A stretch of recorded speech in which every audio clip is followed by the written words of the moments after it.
Halo semuanya, assalamualaikum warahmatullahi wabarakatuh. Kembali lagi di vlog saya. Pada vlog kali ini kita akan membahas tentang boleh nggak sih kita ambil uang di toko untuk kebutuhan sehari-hari. Jadi saya akan bahas berdasarkan pengalaman saya sendiri ya. Kalau menurut pendapat saya boleh-boleh saja, asal ada 2 poin ini ya. Yang pertama teman-teman, kita harus tahu penghasilan kita di toko itu dalam 1 bulan berapa. Jadi kalau saya tahu persis penghasilan saya 1 bulan di toko saya yang pertama, yang di garasi mobil itu berapa, di toko saya yang kedua yang di grosiran dan eceran itu berapa. Jadi dengan tahu penghasilan kita 1 bulan, jadi kita bisa merinci berapa pengeluaran kita ya. Untuk pengeluaran beli sayur, kalau ini yang saya alamin ya, saya misalnya ambil 50.000 untuk 1 hari ya, untuk beli sayur. Kalau 1 bulan berarti saya ambil 1.500.000. Itu di luar kebutuhan beras dan lain-lainnya ya, beras, PDAM, listrik, terus jaga malam. Tapi kita harus mengontrolnya sendiri ya, jangan sampai kita itu berlebihan dan boros.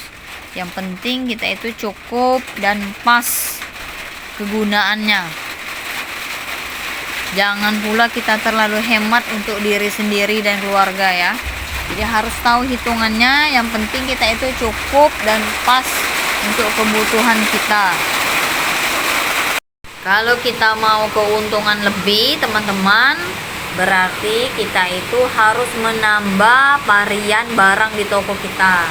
Otomatis kita harus menambah modal ya.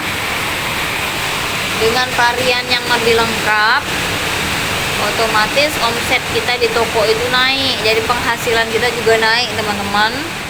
Misalnya kita baru jual cuman teh sari murni, berarti kita harus jual juga teh sari wangi, jual teh jahe kunyit, jual teh melati, jual teh mawar yang kotak, jual teh madu dan kurma.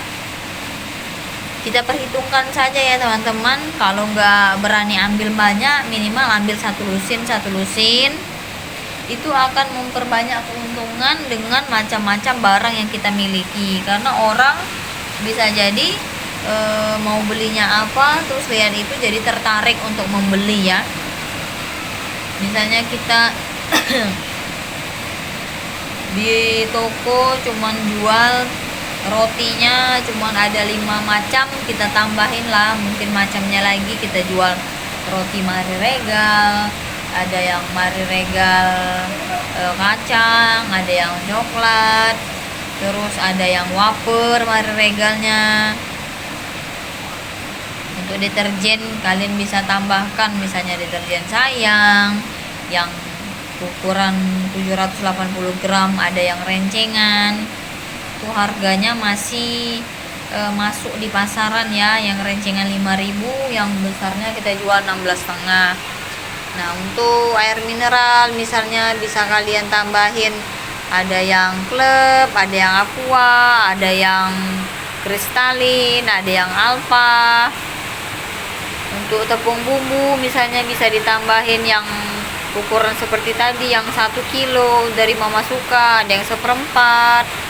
Jadi jangan takut-takut untuk menambah varian barang agar kita itu mendapat penghasilan yang lebih besar ya. Jadi kita juga nggak bingung kalau mau mengambil uang di toko kita sendiri, karena kita tahu penghasilan kita dalam 1 bulan itu berapa. Terus yang kedua teman-teman, kalau saya penghasilan kita dalam 1 bulan itu saya bagi 3 ya. 1/4-nya saya kembalikan untuk modal dagangan lagi ya, diputar, dibelikan barang. Terus yang kedua 1/4-nya itu dipakai untuk kebutuhan keluarga ya, kebutuhan macam-macam lah ya, untuk anak sekolah, segala macam pokoknya. Terus yang terakhir seperempatnya kita pakai untuk sedekah dan ditabung. Jadi kalau menurut pendapat saya teman-teman, kita usaha ini yang penting kita itu ikhtiar ya. Sukses itu bukan tujuan kita. Yang pertama kita ikhtiar, terus dongkrak dengan sedekah ya teman-teman. Bantu orang susah, bantu keluarga yang lagi kesusahan, bakti dengan orang tua, kasih mereka uang, kasih mereka bakti kita. Kalau ada tetangga kita yang lagi meninggal, kita kalau ada kelebihan kita bantu, orang susah kita bantu. Itu saya praktekkan selama saya jualan ya teman-teman. Alhamdulillah ada saja rezeki yang Allah bukakan. Walaupun ada sedikit rintangan, itu namanya proses ya teman-teman, dinikmati, dijalani saja. Gak ada yang instan, semua perlu proses. Tapi percayalah, kalau kita punya usaha, yang penting kita ikhtiar. Tujuan kita itu bukan sukses. Sukses itu adalah bonus dari Allah, tapi jangan lupa kita iringi dengan sedekah. Dijamin usaha kita itu akan terus berkembang ya. Saya alamin sendiri, kami alamin sendiri ya teman-teman. Waktu corona dulu, alhamdulillah kita nggak ngalamin pengaruh ya, nggak berefek ke toko kita, ke usaha kita. Malahan saya buka toko saya yang kedua ya, buka cabang toko yang kedua itu waktu pandemi corona ya. Tapi itulah ya teman-teman, kita nggak lupa untuk membantu sesama. Hari Jumat kita bikin nasi Jumat berkah.